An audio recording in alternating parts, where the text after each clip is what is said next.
Right, welcome on board. My name is Rida Chebet Kering. Kenya has expanded its tea export market to West and Central African trading countries as it seeks to cash in on tea demand in the region.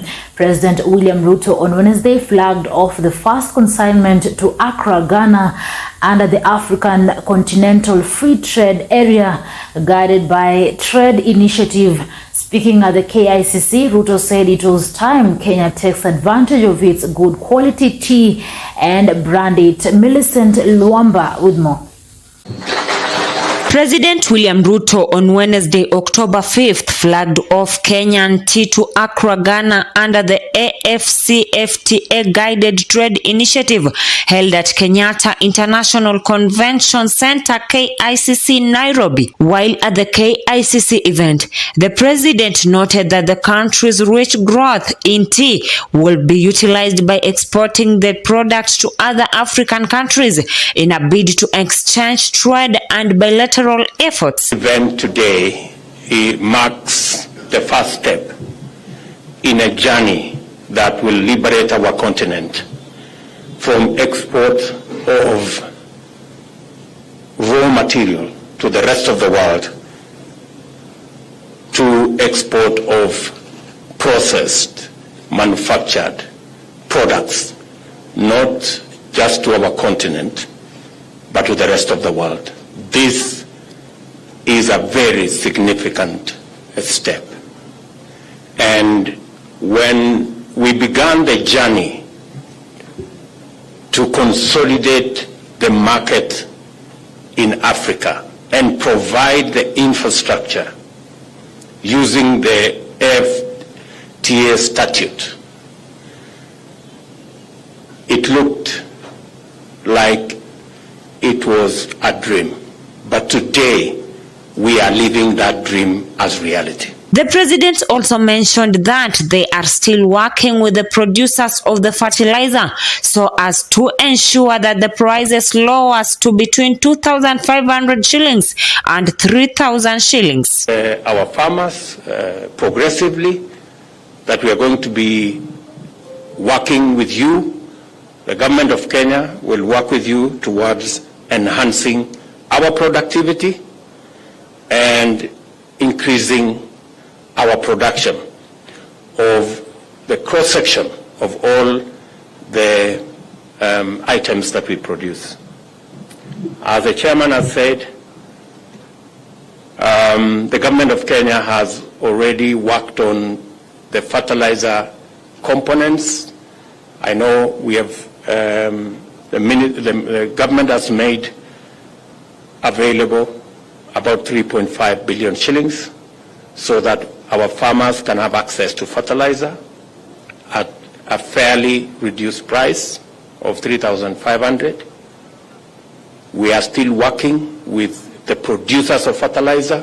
We want to see whether we can take this fertilizer down to between 2,500 and 3,000. That is our trajectory. And it's not just for tea, it's for all our farmers, whether they are doing coffee or they are doing wheat or maize or all the other cereals in that space. He went ahead to say that their next agenda is to eliminate barriers in the tea sector that comes from matters taxation. I have already had a discussion with industry players in the tea sector. They have raised a couple of issues, matters to do with taxation. I want to undertake that our next agenda, when we will be discussing our budget, is to eliminate any barriers in the tea sector that come as a result of matters taxation.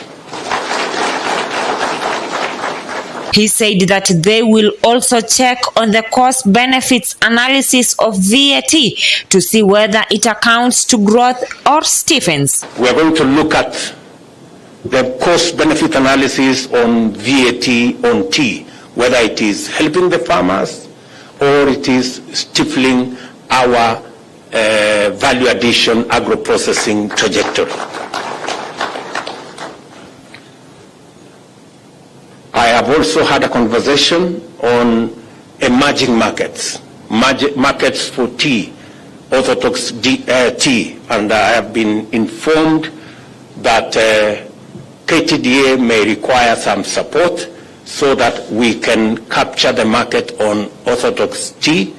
I have given undertaking that in the next 2 weeks, I want a proposal from KTDA so that we can provide the resources for KTDA to make it possible for more farmers to produce orthodox tea so that we can access that market and take advantage of what is going on globally, especially in the orthodox tea space. The president also insisted that Kenya should take advantage of its good quality tea and brand it so that anybody who may want to use the tea must work with them. It continued saying that they will work to see the value added Kenya tea rise from 5% to 50% for exports. The other two very important things that we must do is to develop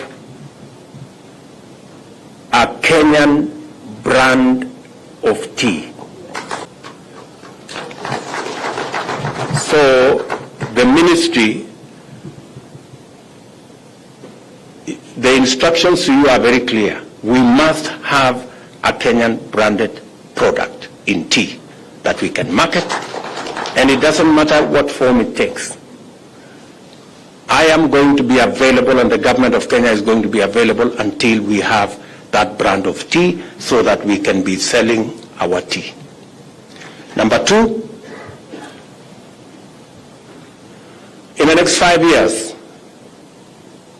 we must move our value-added tea from 5% to 50%. Today, we are adding value to only 5% of our tea. I want to tell the ministry, it's not going to be business as usual. We are going to move our value-added tea for export from 5% to 50%. At the minimum. Millicent Luamba, Maisha Prime News, Maisha Television.